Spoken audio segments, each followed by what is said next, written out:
এটা হ'ল বিদ্যালয় শিক্ষা আৰু আনটো হ'ল উচ্চ শিক্ষা। বিদ্যালয় শিক্ষা দ্বাদশ শ্ৰেণীলৈকে, এতেকে দ্বাদশ শ্ৰেণীলৈকে আমাৰ ডিপাৰ্টমেণ্ট অফ স্কুল এডুকেশ্যন।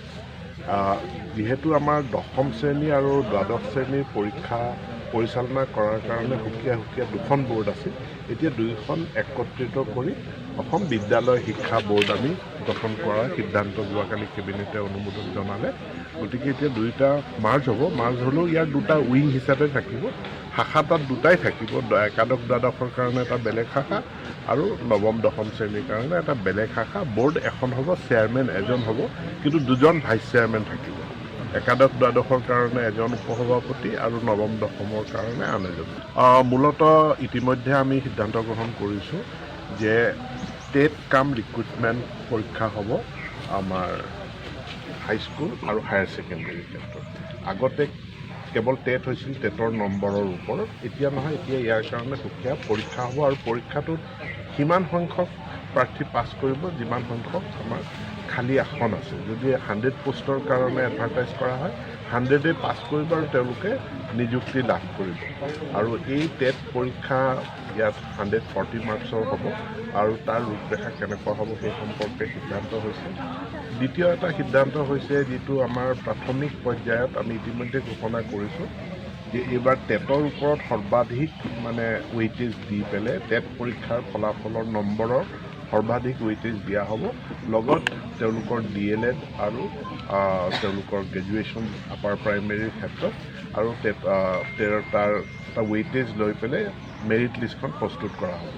পূৰ্বৰ এটা ব্যৱস্থা আছিলে যে NCC সংগীত বা স্পৰ্টছ তাৰ পৰাও এটা ৱেইটেজ লোৱা হ'ব। সেই নিয়মটো আমি এতিয়া কেবিনেটে অনুমোদন জনাইছে যে NCC C চাৰ্টিফিকেট হ'লে 5%, B চাৰ্টিফিকেট হ'লে 3%।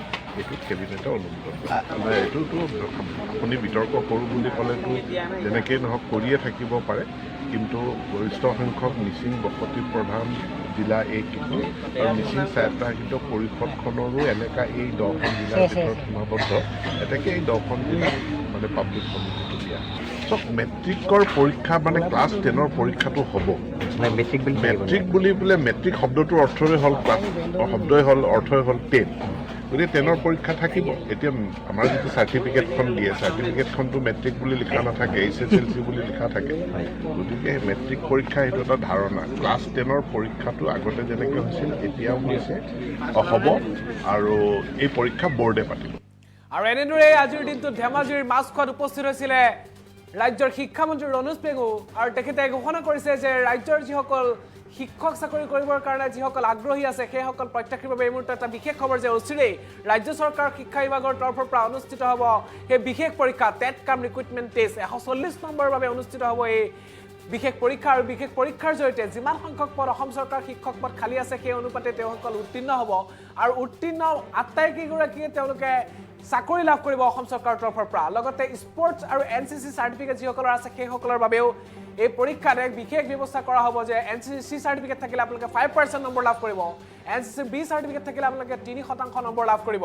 আৰু লগতে মেট্ৰিক পৰীক্ষাৰ ক্ষেত্ৰত বিশেষ ঘোষণা কৰিছে। বিভিন্ন সময়ত উত্থাপিত হৈছিল যে মেট্ৰিক পৰীক্ষা হ'ব নে নহয়, কিন্তু এক স্পষ্ট ঘোষণা কৰা হৈছে ৰাজ্যৰ শিক্ষামন্ত্ৰীৰ তৰফৰ পৰা যে মেট্ৰিক পৰীক্ষাৰ যি আগৰ দৰে অনুষ্ঠিত হয় সেয়া আগৰ দৰে অনুষ্ঠিত হ'ব। কেৱল বৰ্ডখন সলনি হ'ব এতিয়া বৰ্তমান সময়ত। আগতে সেৱাৰ অধীনত অনুষ্ঠিত হৈছিল, কিন্তু বৰ্তমান সময়ত যি Assam state school education board অৰ্থাৎ অসম ৰাজ্যিক বিদ্যালয় শিক্ষা পৰিষদ, এই পৰিষদৰ উদ্যোগতে এই পৰীক্ষা অনুষ্ঠিত হ'ব। আৰু দুটা উইংছত নতুনকৈ যি বৰ্ড গঠন কৰা হ'ব, সেৱা আৰু HSLC বিলুপ্তিকৰণ কৰি যি নতুন বৰ্ডৰ গঠন কৰা হৈছে, এই বৰ্ডত দুটা উইংছ থাকিব, দুটা শাখা থাকিব।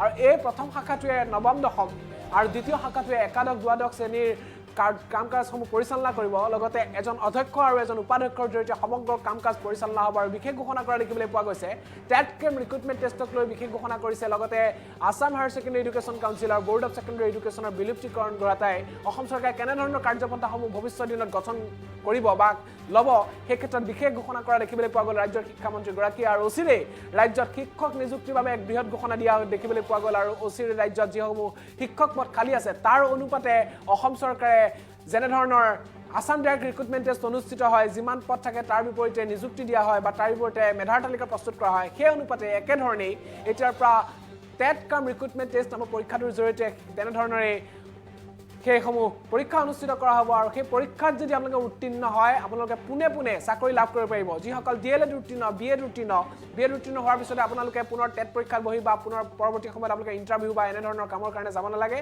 পোনে পোনে আপোনালোকে BEd DLEDৰ জৰিয়তে আপোনালোকে পোনপটীয়াভাৱে সেই TET Cum Recruitment Test যি বিশেষ 200 নম্বৰ পৰীক্ষা অনুষ্ঠিত হ'ব তাৰে 140 নম্বৰ ৰিটাৰ্ণ অনুষ্ঠিত হ'ব অসম চৰকাৰৰ তৰফৰ পৰা ইতিমধ্যে তেখেতে কৈছে সেই পৰীক্ষাৰ জৰিয়তে আপোনালোকে অৱতীৰ্ণ হৈ আপোনালোকে ফুল ফল যদি লাভ কৰে আপোনালোকে পোনে পোনে অসম চৰকাৰৰ শিক্ষাৰ দৰে মহান বৃত্তিৰ জৰিয়তে আপোনালোকে ছাত্ৰ ছাত্ৰীৰ কল্যাণ সাধিব পাৰিব এই ক্ষেত্ৰত অসম চৰকাৰ শিক্ষামন্ত্ৰীগৰাকীয়ে ধেমাজিত উপস্থিত আজি বিশেষ মন্তব্য কৰা দেখিবলৈ পোৱা গ'ল আৰু দেখিবলৈ পোৱা গৈছিল যে যোৱাকালিৰ দিনটোত কেবিনেট বৈঠক অনুষ্ঠিত হৈছিল আৰু কেবিনেট বৈঠকত এনেধৰণৰ বহু গুৰুত্বপূৰ্ণ সিদ্ধান্ত গ্ৰহণ কৰা হৈছিল অসমৰ শিক্ষা জগতক লৈ তেখেতে কি মন্তব্য কৰিছিল পুনৰবাৰ আপোনালোকৰ আগত এই মুহূৰ্তত আগবঢ়াবলৈ চেষ্টা কৰিছিল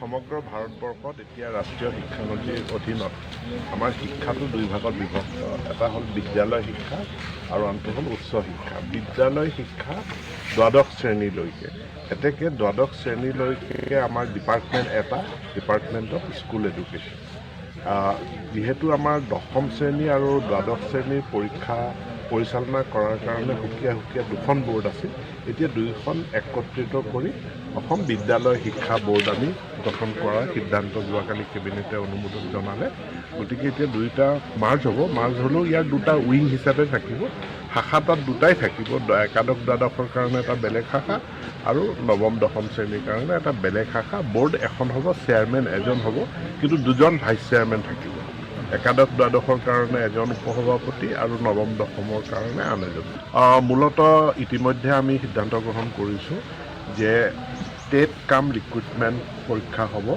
আমাৰ হাইস্কুল আৰু হায়াৰ ছেকেণ্ডেৰী ক্ষেত্ৰত আগতে কেৱল TET হৈছিল TETৰ নম্বৰৰ ওপৰত এতিয়া নহয় এতিয়া ইয়াৰ কাৰণে সুকীয়া পৰীক্ষা হ'ব আৰু পৰীক্ষাটোত সিমান সংখ্যক প্ৰাৰ্থী পাছ কৰিব যিমান সংখ্যক আমাৰ খালী আসন আছে যদি 100 পোষ্টৰ কাৰণে এডভাৰটাইজ কৰা হয় 100 পাছ কৰিব আৰু তেওঁলোকে নিযুক্তি লাভ কৰিব আৰু এই TET পৰীক্ষা ইয়াত 140 মাৰ্কছৰ হ'ব আৰু তাৰ ৰূপৰেখা কেনেকুৱা হ'ব সেই সম্পৰ্কে সিদ্ধান্ত হৈছে দ্বিতীয় এটা সিদ্ধান্ত হৈছে যিটো আমাৰ প্ৰাথমিক পৰ্যায়ত আমি ইতিমধ্যে ঘোষণা কৰিছোঁ যে এইবাৰ TETৰ ওপৰত সৰ্বাধিক ৱেইটেজ দি পেলাই TET পৰীক্ষাৰ ফলাফলৰ নম্বৰৰ সৰ্বাধিক ৱেইটেজ দিয়া হ'ব লগত তেওঁলোকৰ DLED আৰু তেওঁলোকৰ গ্ৰেজুৱেশ্যন আপাৰ প্ৰাইমেৰীৰ ক্ষেত্ৰত আৰু তাৰ এটা ৱেইটেজ লৈ পেলাই মেৰিট লিষ্টখন প্ৰস্তুত কৰা হ'ব পূৰ্বৰ এটা ব্যৱস্থা আছিলে যে NCC সংগীত